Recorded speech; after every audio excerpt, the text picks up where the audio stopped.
E aí, família, como vocês viram aí no vídeo anterior aí, ó, fiz essa caixa aí, ó, o golzinho aí, ó, mas tô gostando muito bem mais da cor não.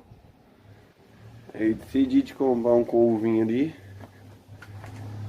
bege. Quero ver se eu passo nela toda, ver como é que fica. Que aí futuramente eu quero ver também se eu coloco nos bancos, sabe? Da mesma cor. Pra combinar tudinho com a caixa.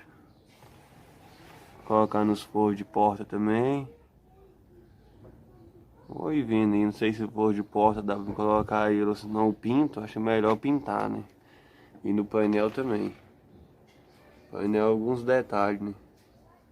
Pintar tudo não. Eu vou ver se eu faço aqui. Se ficar bom, eu posto aí. Aí, família, ó. Do jeito que tá ficando a caixa. Ficou bem mais bonito do que tava pintado, viu? Nossa, ficou top. Ó, fiz os detalhinhos ali, ó. Coloquei os alto-falantes já lá de baixo. Ó, vou colocar em cima. Abriu a porta aqui pra vocês verem melhor. Aí.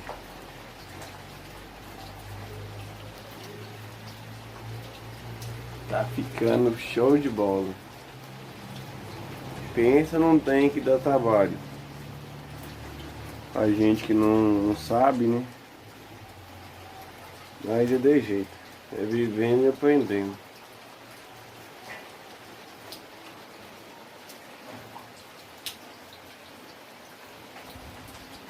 Agora eu vou colocar os alto-falantes 69 em cima e as tuitas. Vai ver como é que vai ficar.